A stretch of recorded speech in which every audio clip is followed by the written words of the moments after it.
this song is an example of what you can do with the things you've created in your life when you surround yourself with the right people, with the people who will encourage you, or perhaps who are farther along in the craft than you are at the moment. That's what has happened for me, not only with this song Stars, but with this album, Another Universe. As you're listening to the episodes of this show, that's going to unfold for you. So if this is the first episode you've clicked on, I encourage you to check out the others. We're going to take you behind the scenes on the creation of a song called Stars. That's one of my songs. I'm Vickie Maris, and we are talking about the album Another Universe. I'm here in the studio with Michael Kelsey and Scott Greeson. Stars is one of the songs I had written quite a few years ago, and I've played it out a few times, but not very often. I just haven't had many occasions. It's a slower ballad, and usually we're playing more up-tempo stuff when our band is out. Scott, I know I can see from the look on your face that you have something you want to say. So why don't you kick us off with the conversation about Stars? So Vickie, you're a good guitarist, and you always have something interesting to say in your lyrics, and your guitar playing supports those beautiful lyrics. But this guitar lick and what I call this hook in this song is sheer genius. And I think you would tell yourself this was a guitar lick from heaven. It was a guitar lick from heaven. It doesn't come from my guitar playing ability. It fell and it hit you. And I remember hearing it the first time. I'm saying, what in the world is she playing? That is amazing. And I remember going over and watching her play that. And I'm not an incredible guitarist like my counterpart, Michael Kelsey, who's also on the mic. I'm an okay guitarist. I'm a rhythm guitar player. That's what my forte is. But this is more of a finger-picking style with the right hand, and the left hand requires quite a stretch, 4 frets, I do believe, when you're starting off. And I was blown away. I'm like, this is phenomenal. You know, songs have both a good song has a good lyrical hook and a good musical hook. When those marry, you're going to have an incredible marriage. And oh my gosh, the child that was produced from that marriage is this song, and it's great lyrics and a great musical hook. You killed it on this one, Vickie, and it's a great song. And what you guys did, Michael and Vickie, on this tune is great. All right, so I'll give you the $20 bill in just a minute. All right. It definitely sounds like I've paid you to say that. Oh, I'm looking at two of the best guitar players ever. So you're selling yourself short, Scott Greeson. So if you haven't listened to the song Stars, Michael Kelsey is here with us on the mic. What you did on that song is amazing. I want to add a little bit to what Scott just said, just to kind of set the stage and so you know a little bit about the background.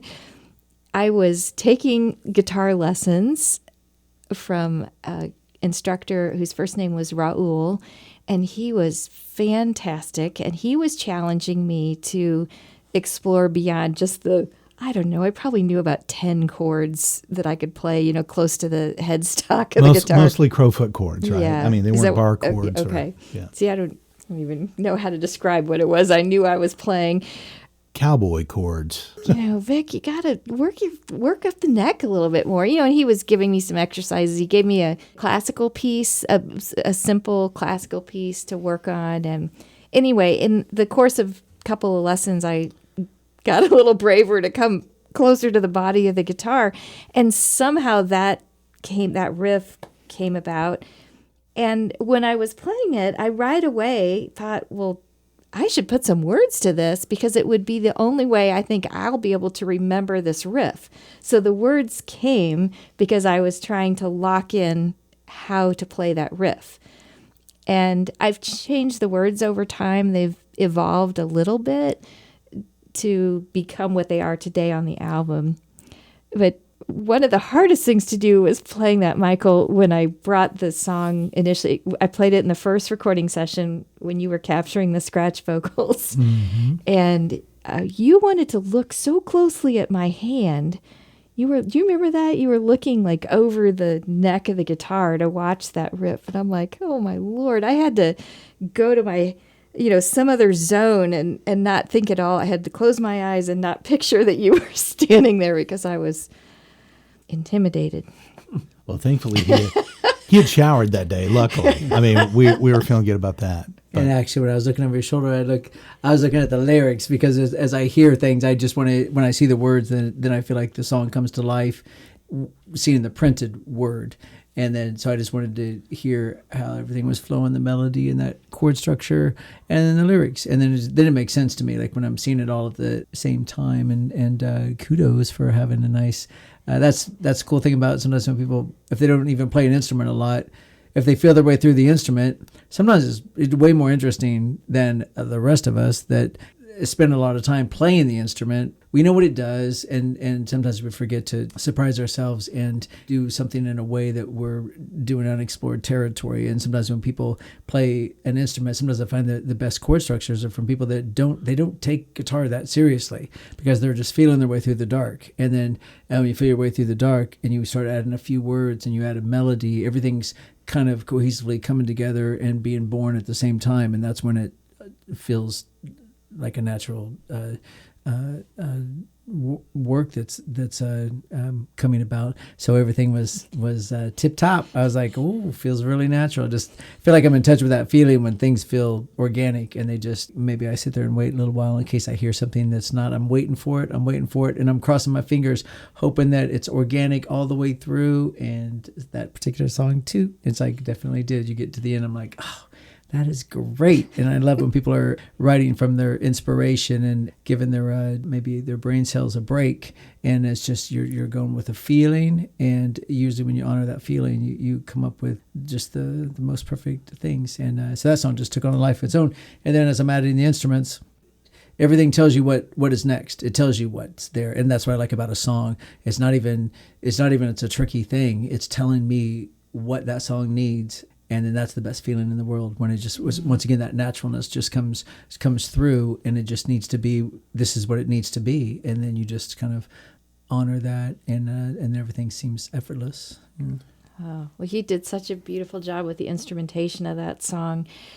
My friend Jenny called, the first time she heard that, I was playing it for her in my truck, one of the rough mix, I think the first rough mix that you sent. And she looked at me and she goes, "Oh, Vickie, that's your sultry slow dance song." Mm-hmm. There you go. You know, Vic, I have a couple thoughts on this too. There's a couple things that both of you have said, and one thing that I think is important and this album is very reflective of this throughout. Okay, so for Stars, as well as all the other songs, Michael as a producer and as an exceptional musician on many different instruments, knows that the song speaks for itself. You don't want to overproduce the song, because if you do, then you're going to water down the beauty of what it is, right? Mm-hmm. So this is a great example of a song that has the production and the instrumentation that enhances these lyrics. The other thing is, as a songwriter, and I consider myself probably, if I look back at myself as a writer, lyrics are very important to me. And one of the things I really admired you on this one, I've always liked this song, but you made some modification to the lyrics. Mm-hmm. This spring, I made just a few before I brought it to the studio to work on the scratch vocals. But so it takes a lot of strength sometimes, especially if you've been used to writing and singing something a certain way for months, if not years, to give yourself permission to change your own lyrics. You did that. And I think there's a lesson in this song. When you listen to it, I want to challenge everybody out there, especially if you're a songwriter, to know that these lyrics evolved. And sometimes they are like you get hit with lyrics from heaven, things fall down and they hit you and it's magical. And then there are other times when the magic occurs. In this case, the magic occurred in 95% of the song. And there was like 5% where you just had this longing to make it just a little bit better. Mm-hmm. And between what you and Michael had talked about and whatever inspiration you had before you brought it to the studio, you had the bravery to go ahead and take it that further distance. Mm-hmm. That's a beautiful thing. You know, these songs are as songwriters, they become our children. They're a product of us in our hearts and our souls, and you gave yourself permission to do that. Beautifully done. Thank you, Scott. I want to share something about playing that song out live. We've now played it a few times in the past 6 months or so. And that's been a struggle for me because I had it memorized the old way, the old lyrics. And so I really have to think about it. It's not on autopilot yet. It's close, but I have some new ways of reminding myself what lyrics are coming up. But I'll also share that, Michael, I didn't do this, but you opened it up a little bit to allow for that instrumental guitar part. And when we play it live, I have been able to step away from the responsibility of the difficult guitar playing and deliver the vocals when I have Scott and Michael playing with me. And we've had a few occasions where that's happened. And sometimes when just Scott and I are out as a duo and Scott has played that difficult guitar part, I get up in my head lost in the instrumental part that I almost forget to come back in singing. So if you haven't yet listened to Stars, take a listen and listen to Michael's beautiful guitar part in that as well. It's amazing. It's inspiring. I do want to encourage you, if you are songwriting. Until I had worked with Michael, it hadn't occurred to me that I could write beyond my guitar playing ability. Everything I had written and or recorded, they were all slower ballads that I felt like I could play in the studio.